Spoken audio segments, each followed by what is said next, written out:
వెడిగుండి వెడిగుండి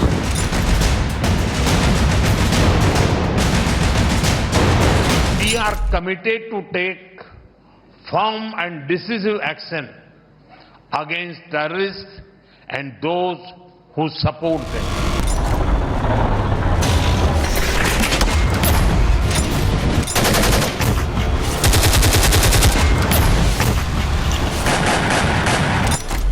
पहलगाम हमले में निर्दोष भारतीयों को मारने वाला Pakistan.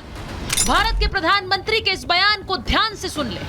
We are committed to take firm and decisive action against terrorists and those who support them. प्रधानमंत्री मोदी का संदेश साफ है, जो भी पहलगाम हमले में शामिल है उसे भारत छोड़ने वाला नहीं।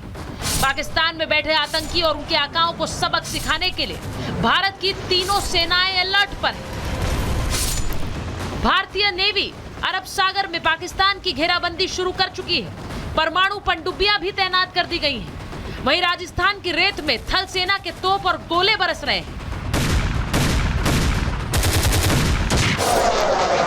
उधर इंडियन एयरफोर्स की गर्जना से पूरा पाकिस्तान थर्रा रहा है। हमारे रफेल और सुकोई मिग एयरक्राफ्ट्स हुंकार भर रहे हैं। पाकिस्तान के नेता खुद भारत की इस गर्जना से डरे हुए हैं।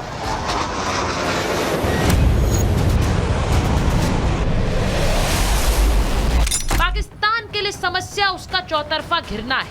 पाकिस्तान अफगानिस्तान सीमा पर खैबर पख्तूनवा में टीटीपी के लड़ाके लगातार पाक चौकियों को निशाना बना रहे हैं। वहीं बलूचिस्तान में बीएलए ने पाक फौज के खिलाफ मोर्चा खोल दिया है। बलूच लड़ाके न सिर्फ पाक फौजियों पर हमले कर रहे हैं, बल्कि सरकारी इमारतों पर कब्जा कर उन्हें आग के हवाले कर रहे हैं।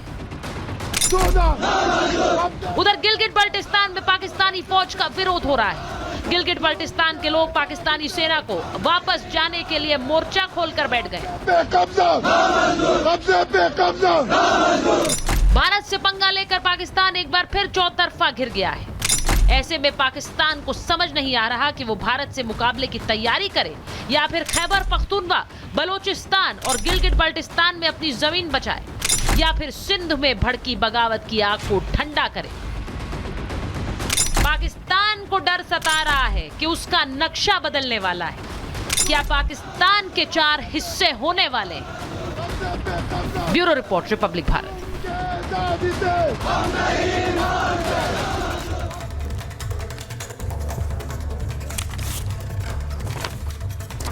और मेरे साथ जो मेहमान हैं मैं उनका परिचय आपसे करा देती हूँ। मेरे साथ स्टूडियो में मेजर जनरल ए के सिवाच आ गए हैं। मेरे साथ जुड़ रहे हैं महाभारत में लेफ्टिनेंट जनरल संजय कुलकर्णी।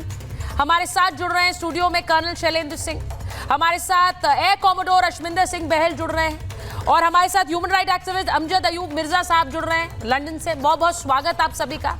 मैं सबसे पहले जो तस्वीरें आई हैं और पाकिस्तान से आई हैं, मैं उन पर जरा, और बड़ी खबर पहले जरा चला देंगे कि कैसे पाकिस्तान आर्मी चीफ आसिम मुनीर ने एक आपात बैठक बुलाई है। जरा एक खबर चलाइए, उसके बाद मैं अपने मेहमानों के पास जाऊं। पाकिस्तान आर्मी के पास जंग के लिए हथियार नहीं है। जनरल मुनीर ने कोर कमांडर के साथ ये बैठक की है। कोर कमांडर्स के साथ ये बैठक करी है और इसका मुद्दा यही था कि उनके पास असला, उनके पास हथियार की शॉर्टेज है, कमी है। पाकिस्तान आर्मी चीफ मुनीर ने ये बैठक बुलाई है। तो ये बड़ी खबर आपको बता रही हूं। जो तस्वीरें आप देख रहे हैं, पाकिस्तानी जनरल ने एक बैठक बुलाई जिसमें हथियारों की कमी होने की बात कही गई है। तो ये अपने आप में बड़ी खबर है, इसलिए क्योंकि एक तरफ जंग की गीदड़ भभकी देना और दूसरी तरफ ये मीटिंग करना जिसमें ये कहा जा रहा है कि असला हथियार कम है, उसकी चर्चा हो रही है। मैं सबसे पहले मेजर जनरल सिवाज आपके पास आ रही हूं। जरा बताइए इस बैठक से आप क्या समझ रहे हैं? ये बैठक एक आपात बैठक, एक इमरजेंसी बैठक बुलाई गई है, उनके पास एम्यूनिशन की शॉर्टेज है। बिल्कुल यही नहीं सुचरिता, ये सच्चाई यह है, इनके पास अम्यूनिशन की शॉर्टेज है, इनके हथियार पुराने हैं, ऑब्सलीट हैं, और सबसे ज़्यादा प्रॉब्लम है इसके पास डीजल और पेट्रोल। अगर कल को लड़ाई होती है तो पाकिस्तान के पास इतना डीजल नहीं है कि वो 50 किलोमीटर से ज़्यादा टैंक चल पाएँ। 5-6 दिन के बाद ये लड़ नहीं पाएंगे। और ये जिस प्रकार से उसने कोर कमांडर की मीटिंग के अंदर ये सच्चाई बताई, ये दुआएं दे रहे हैं चीन से और कहीं ना कहीं टर्की से कि कुछ हथियार मिले, कुछ ATGM मिले, कुछ इनको और RL की भी बात हो रही थी। तो सच्चाई यह है कि एक साफ सुथरे शब्दों में कहीं ना कहीं आर्मी चीफ ने यह बता दिया है कोर कमांडर को, वाकई बहुत बड़ी मुश्किल में है पाकिस्तान। देखो, पाकिस्तान की प्रॉब्लम तो सबको पता, पॉलिटिकल इंस्टेबिलिटी है, इकोनॉमिक क्राइसिस है और आतंकवाद बढ़ रहा है। ऊपर से पाकिस्तान की जो फौज है उसके पास क्यों नहीं है सामान, क्योंकि इनके पास इतना पैसा है नहीं कि ये फौज में। यूं तो हर कोई ये समझता है कि हर देश के पास आर्मी है, पर पाकिस्तान की आर्मी वह देश है और वहाँ असली पावर जो है इस्लामाबाद में नहीं, रावलपिंडी से। मगर इसके बावजूद आज पाकिस्तान की जो फौज की हालात बहुत ख़राब हैं। इनके एयरक्राफ्ट ग्राउंडेड है, F-16 उड़ नहीं सकते। इसके साथ साथ इनकी नेवी की बड़ी प्रॉब्लम है। इसीलिए हम कहते हैं जो अरेबियन सी में हमारे जो 2 एयरक्राफ्ट कैरियर हैं उनकी काबिलियत है कि हम इनको ब्लॉकेट कर सकते हैं। अगर खुदा न खास्ता कल को लड़ाई हो जाती है तो पाकिस्तान 5-6 दिन से ज़्यादा टिक नहीं पाएगा। सुचिता, आपने जो कहा कि 4 से 5 दिन के बाद टिक नहीं पाएगा, जरा उस इमरजेंसी बैठक के विजुअल्स और ब्रेकिंग स्क्रीन पर रखिए चेतन, क्योंकि हम उसकी बात कर रहे हैं और ये बड़ा इंपॉर्टेंट है, क्योंकि आज हम इस बात पर चर्चा करना चाहते हैं कि इस वक्त क्या है clear and present danger. Lieutenant general Kulkarni को स्क्रीन पर लीजिए प्लीज। मैं एक चीज पूछना चाहती हूँ, clear and present danger Pakistan इस वक्त देख रहा है क्या लेफ्टिनेंट जनरल? इसलिए पूछ रही हूँ, एम्यूनिशंस की शॉर्टेज यानी हथियार उस हिसाब से नहीं होना। हम जानते हैं पाकिस्तान इस वक्त कैसे चौतरफा घिरा है, वहां TTP इनके होश उड़ाए हुए है। एक तरफ बलूचिस्तान में BLA इनके सैनिकों को टारगेट कर रहा है, लगातार कर रहा है, और अब ये एम्यूनिशंस, हथियार, जवान कहां तैनात करेंगे लेफ्टिनेंट? इसमें कोई शक नहीं कि पाकिस्तान जो है आज ऐसे मुश्किल में फंसा हुआ है, इसलिए इस तरह बौखलाया हुआ है। पाकिस्तान ने यूक्रेन में उनकी लड़ाई के लिए अपना एम्यूनिशन भेजा, ये सोच करके कि वहाँ पे पैसा कमाएंगे।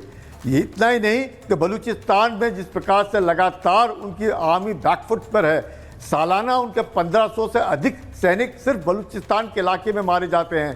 तालिबान, तहरीके तालिबान, पाकिस्तान, खैबर पख्तूनख्वा, वहाँ पे उनकी आफत है। तो पाकिस्तान के हर रोज़ कहीं ना कहीं उनके सैनिकों के साथ बलूचिस्तान लिबरेशन आर्मी की टक्कर हो रही है। तो जब पाकिस्तान के अंदरूनी हालात इतने ख़राब हैं, सिंध में ख़राब हैं, बलूचिस्तान में ख़राब है, खैबर पख्तूनख्वा में ख़राब है, वहाँ पे सेंट्रल बलूचिस्तान में वहाँ के या ये दखल अंदाजी देते रहते हैं। तो पाकिस्तान अगर अब नहीं सोचेगा, इसलिए पाकिस्तान के जो हाफिज़ मुनीर, मैं तो उनका हाफिज़ मुनीर कहता हूँ, आसिफ मुनीर की जगह, जिस प्रकार से बौखलाए हुए हैं और वहाँ के जो नेता बौखलाए हैं, इसलिए उन्होंने अपने कोर कमांडर की मीटिंग ली है। और कोर कमांडर की मीटिंग लेना क्योंकि उनके पास हथियार कम और एम्यूनिशन नहीं है, कैसे लड़ेंगे? और बिल्कुल ठीक कहा, उनके पास 6-7 दिनों से ज़्यादा लड़ने की काबिलियत है ही नहीं।